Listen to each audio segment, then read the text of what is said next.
నమస్తే, నేను మీ journalist Siddhu. Present మనతో పాటు నితిన్ నంద్కర్ ఉన్నారు. నా చేతిలో ఉన్నది కూడా ఆయనకు సంబంధించిన ఒక రిప్రజెంటేషన్. ఎవరైతే ఎంఐకి సంబంధించిన ఎమ్మెల్సీ ఉన్నారో రహమత్ బేగ్, ఆయన పైన కంప్లైంట్ ఇవ్వడానికి సివి ఆనంద్ గారిని వీళ్ళు కలిసి రావడం జరిగింది. అసలు ఎందుకు ఎంఐ పైన రిప్రజెంటేషన్ వేయడానికి అండ్ కొన్ని ఏవైతే తప్పులు జరుగుతున్నాయో ఇటీవల గోరక్షకు సంబంధించిన వాటి గురించి మాట్లాడడానికి వెళ్ళడం జరిగింది.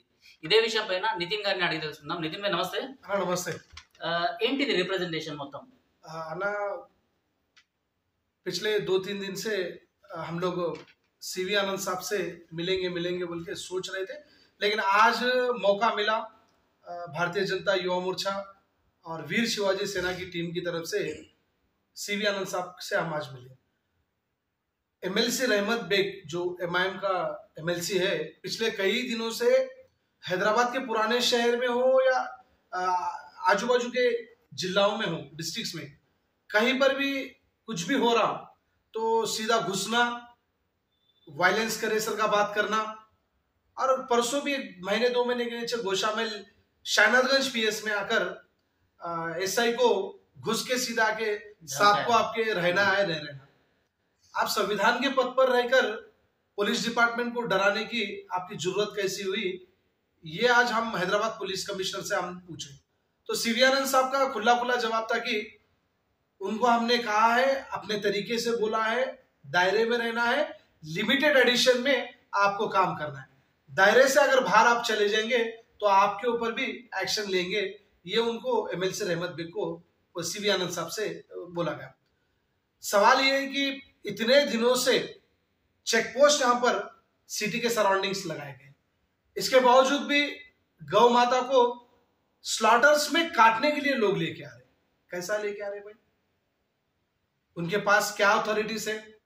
रहमत बेग जैसे लोग खुलेआम रोड पे रोक रहे, गौ माता को काटने के लिए स्लॉटर्स हाउस में भेज रहे।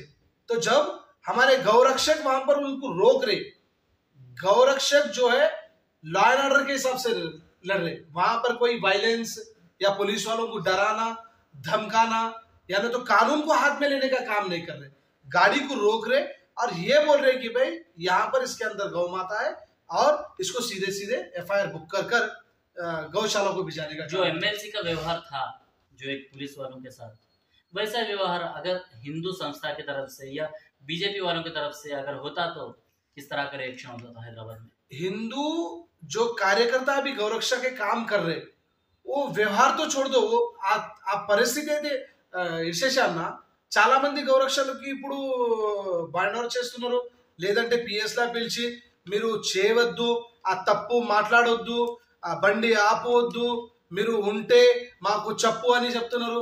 అరే మేం లీగల్ గా పోతే మా పైన యాక్షన్ చేస్తున్నారు, ఆయన ఇల్లీగల్ గా వైలెన్స్ చేస్తున్నారు, పోలీసు వాళ్ళకి ధమ్కి ఇస్తున్నారు. అప్పుడు ఏ మాటలు ఆయన పైన ఏ కేసు కూడా ఇప్పుడు దాకా బుక్ చేయలేదు. మాట్లాడితే కాదు, మా కార్యకర్త రోడ్ మీద వచ్చిన తర్వాత మీరు డైరెక్ట్ ఎఫ్ఐఆర్ బుక్ చేస్తున్నారు, బండి ఆపితే ఎందుకు ఆపినారు అంటారు, లేదంటే పిఎస్ కి పిలిచి ధమకాయిస్తున్నారు. కానీ ఎంఐఎం వాళ్ళు వచ్చిన తర్వాత మీరు ఏం చేయట్లేదు. మా బాధ గౌ రక్ష ఏదైతే ఉంది ఆ బాధ మేము సిపి గారికి చెప్పినారు. ఏ చెప్తే సిపి గారు అదే ఏమంటారంటే ఈ ఎవరైతే ఎమ్మెల్సీ रहमत బేగ్ ఉన్నారో ఎప్పుడైతే ఆయన ఇక్కడ కనిపించడు, ఒకవేళ కనిపిస్తే వైలెన్స్ చేస్తే డెఫినెట్లీ ఆయన పైన కూడా ఎఫ్ఐఆర్ బుక్ చేస్తానని చెప్పారు. So BJP city president Nitin Nandkar, దీంతో పాటు అశోక్ కాట్ల గారు కూడా ఈ రిప్రజెంటేషన్ ఇవ్వడానికి వెళ్ళారన్నమాట. సో ఆయనతో పాటు మొత్తం టీం ఉంది. అశోక్ భాయ్ చెప్పండి, ప్రజెంట్ హైదరాబాద్ లో చూస్తే పరిస్థితి ఎట్లా కనిపిస్తుంది? ఎందుకంటే మీ ఓల్డ్ సిటీ నుంచి చాలా రీల్స్ అన్నవి బయటకు వస్తున్నాయి.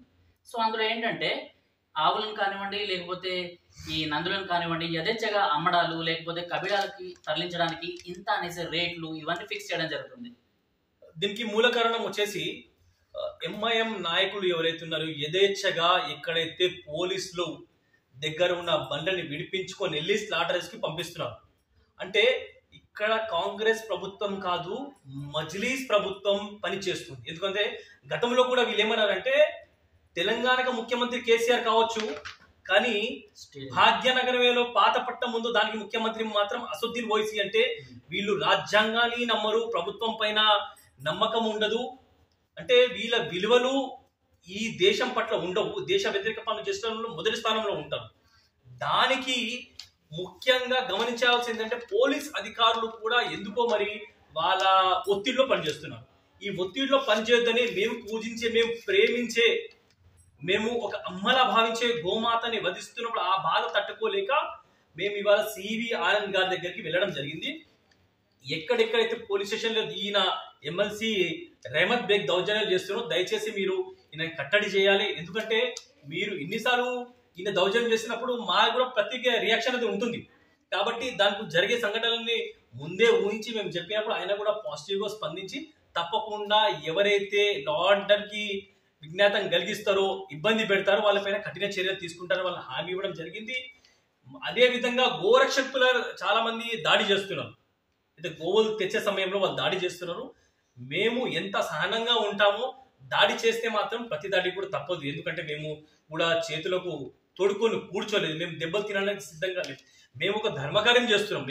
మేము పూజించే తల్లి కాపాడే టైంలో కూడా మా పైన దాడి జరుగుతుందంటే దానికి కూడా ఆన్సర్ కూడా తప్పకుండా ఉంటుంది. దయచేసి ఈ రాష్ట్ర ప్రభుత్వం కూడా దీనిపైన ప్రత్యేక దృష్టి సాధించి ఇలాంటి సంఘటనలు జరగకుండా చూడాలి. పాతపట్నం బోల్ సిటీలో ఇప్పుడు కూడా మేము చూపిస్తాం కొన్ని వేల గోమాతాలు ఇలా కట్టేసిన తర్వాత రీల్స్ పెట్టి ఇది 1,00,000కి అమ్ముడు పోతుంది, 50,000కి అమ్ముడు పోతుంది, ఇది 20,000కి అమ్ముడు పోతుంది అంటే వీళ్ళకి ఎంత ధైర్యం ఉంటే, అంటే వీళ్ళు చట్టాన్ని నమ్మరు, ప్రభుత్వం చేసే ఏదైతే సూచనలు నమ్మరు, పోలీస్ అధికారులు అంటే భయం లేదు.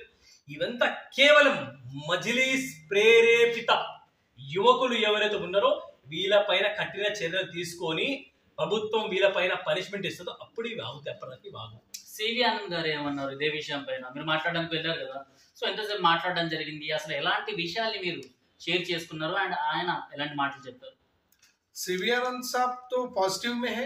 यहाँ पर जो भी गलत तरीके से अगर लेके आएंगे उनके ऊपर पूरी तरह से एक्शन लेंगे बोल के उनकी तरफ से రీల్స్ ఏవైతే ఇప్పుడు సోషల్ మీడియాలో ట్రెండ్ అవుతున్నాయి కదా వాటి గురించి ఏమైనా ఆయన మాట్లాడారా? రీల్స్ కోసం అయితే చాలా స్ట్రిక్ట్ గా మాట్లాడినాను అన్న.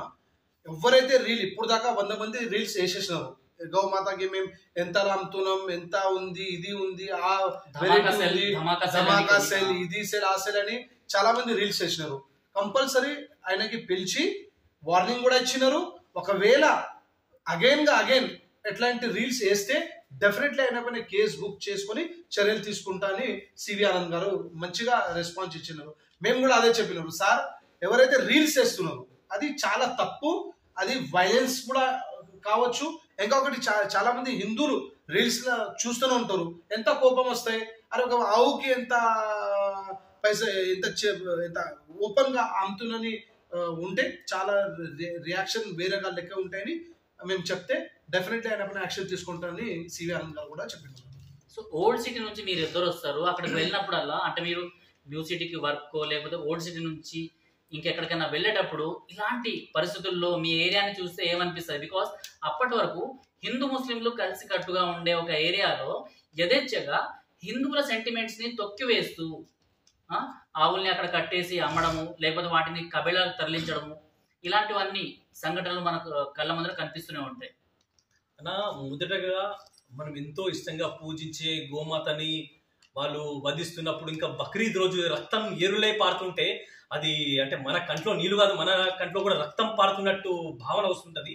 ఇమ్మీడియట్ గా మేము అధికారులకు తెలియజేస్తాం, అవసరమైతే వాళ్ళకి నచ్చ చెప్తాం. మేము పూజించే గోమాత రక్తం ఏరులై పారితే మన దానికి ప్రతిక్రియ కూడా వేరేగా ఉంటుందని మేము చాలాసార్లు చెప్పలేదని కొన్ని చోట్ల మేము బలంగా చెప్పినప్పుడు బంద్ అయింది. కాకపోతే ఒక నాయకుడు ఒక బలమైన వ్యక్తి చెప్పినప్పుడు బంద్ కావడం కాదు, వాళ్ళు స్వచ్ఛందంగా హిందువులు పూజించే గోమాతని మనం వధించడం కరెక్ట్ కాదు. వాళ్ళకు బక్రీద్ అంటే మేకలు కోసుకోవచ్చు, వాళ్ళు గుండు చేయించుకోవచ్చు, ఇతరే ఉన్నాయి. అంటే నిజంగా వాళ్ళు హిందువుల స్నేహాన్ని కోరుకుంటారు, హిందువుల మీద ఒక అన్న తమ్ముల అనుబంధం కోరుకుంటే నిజంగా వాళ్ళు అట్లా చేయొచ్చు. అంటే గోమాతల వధించకుండా ఇతర వేరే ఆప్షన్స్ ఉంటే వాళ్ళు దాన్ని ఫాలో కావచ్చు. ఇప్పటికీ వాడు మన సోదరుడు కాలేడు, ఎప్పటికా స్నేహభావం చూపించలేడు. మనం కూడా ఆ విధంగా ఆలోచించడం మూర్ఖత్వం. చాలా మంది ఇలాంటి రీల్స్ ఏవైతే షేర్ చేస్తున్నారో అది కేవలం హిందువుల్ని రెచ్చగొట్టడానికి మాత్రమే అనేసి మాట్లాడుతున్నారు వాళ్ళు. మీరేమంటారు అంటే? నిజంగా 100% అది హిందువుల మీద రెచ్చగొడుతున్నారు, ఇంకా కావాలని చేస్తున్నారు. ఒకవేళ ఆయనకి కొంచెమైనా సిగ్గుశరం ఉంటే, లేదు భయ్ మనం భాయిచారా అని చాలా మంది ఓల్డ్ సిటీలో గంగా జమున తైజీప్ అని అక్బరుద్దీన్ వేసి అసదుద్దీన్ వేసి అంటారు అన్న. ఎంఐఎం పార్టీ కూడా అంటారు. చాలా మంది మన హిందువులు కూడా ఎంఐఎం పార్టీ దగ్గర పోయి పని తీసుకుంటారు, లేదని మాటలు మాట్లాడుతున్నారు. ఆయనకి కూడా అడుగుతున్నా, లేదంటే ఎంఐఎం పార్టీకి అడుగుతున్నా, భాయిచారా అంటే ఇదేనా? మీరు కూడా చెప్పాలేనా? అది రీల్స్ వేస్తున్నారు భయ్, అది తప్పు, రీల్ ఇవ్వద్దు. ఎవరైతే ఇలీగల్ గా తీసుకొస్తున్నారో అది కూడా తీసుకోవద్దు అని చెప్పవద్దు. కానీ ఒక్క మనిషి కూడా బయటికి వచ్చి చెప్పట్లేదు అన్న. ఖాళీ మాటలతోని కాదన్న, అది ఖాళీ మాటలతోనే అవుతున్నారు. ఓన్లీ ఫర్ భాయిచారా అని చెప్పాలి. భాయ్ మీరు అవుతున్నారు, చారా మాకు వేసి మాకు దఫన్ చేస్తున్నారని మేము అంటున్నాం. అశోక్ గారు మీరు చెప్పండి, అంటే ఇందాక నితిన్ భాయ్ చెప్పినారు, సో భాయిచారా లేకపోతే గంగా జమున తేజీబ్ లాంటివి ఇప్పుడే మనకు కనిపిస్తున్నాయా మీకు? నిజంగా అలాంటివి ఎగ్జిస్ట్ అయి ఉన్నాయా? ఇప్పటికీ ఎప్పటికీ ఆ ఆలోచన అనేది ఉండదు. నేను గతంలో కూడా చెప్పిన, ఇప్పుడు చెప్పిన, మొఘలుల కాలం నుంచి ఇప్పటిదాకా హిందూ ధర్మం పైన విషం చిమ్మడం, దాడులు చేయడం, నరకడం, మహిళలని వేధించడం ఇది వాళ్ళ పరిపాటిగా మారింది. హిందూ ధర్మాన్ని, హిందూ దేవి దేవతలని ఏవైతే దాడులు, విషం చిమ్మడమే వీళ్ళ ఆనవాయితీగా వస్తుంది. వీళ్ళపైన అలాంటి ఆశలు పెట్టుకోవడం మూర్ఖత్వమే అవుతుంది. ఎప్పుడు వీళ్ళు మనతో సోదర భావం చూపించరు. కేవలం హిందూ ధర్మాన్ని నాశనం చేయడమే లక్ష్యంగా పనిచేసి ఇలాంటి వ్యక్తులతోటి దూరంగా ఉండడమే మేలు. అదే విధంగా ప్రతి హిందూ ధర్మంలో ఉన్న యువకులు సనాతన ధర్మం పైన ఒక గట్టి విశ్వాసం పెట్టి ముందుకు సాగితేనే మన ధర్మం ఎల్లవేళలా సురక్షితంగా ఉంటుంది. ఒక సైనికులాగా పనిచేసే బాధ్యత ప్రతి హిందూ పైన ఉంది. ఇంకో క్వశ్చన్, ఫైనల్ క్వశ్చన్ ఇది, ఏవైతే కబీలాకు తరలించి ఆవులు కానివ్వండి, లేకపోతే నందులు కానివ్వండి, ఆవులతో కాదు బట్ నందులు ఇంకేదైనా పశువులు ఉన్నాయో వాటి ఏజ్ 14 సంవత్సరాల లోపల ఉండకూడదు అనేసి, 14 తర్వాత మాత్రమే ఉన్నవి కబీలాకు తరలించవచ్చు అనేసి ఒక చట్టం ఉంది. ఆ చట్టం మీకు ఏమైనా కనిపిస్తుందా? ఇప్పుడు ఓల్డ్ సిటీలో కనిపించేవి 2-3 years అనేసి కూడా చాలా మంది చెప్తున్నారు. మరి నా చట్టాన్ని వీళ్ళ చుట్టంగా మార్చుకొని వాళ్ళ పాకెట్లో పెట్టుకొని చట్టం పైన ఎలాంటి విశ్వాసం లేకుండా, అంటే గతంలో గాంధీ గారు ఈ దేశంలో ఉన్న ముస్లింలు ఇక్కడనే ఉండొచ్చు, వాళ్ళు పాకిస్తాన్ వెళ్ళే అవసరం లేదు అని వీళ్ళొక బతికే భిక్ష పెట్టిన వ్యక్తిని తిట్టే వాళ్ళు చట్టాన్ని ఎలా నమ్ముతారు?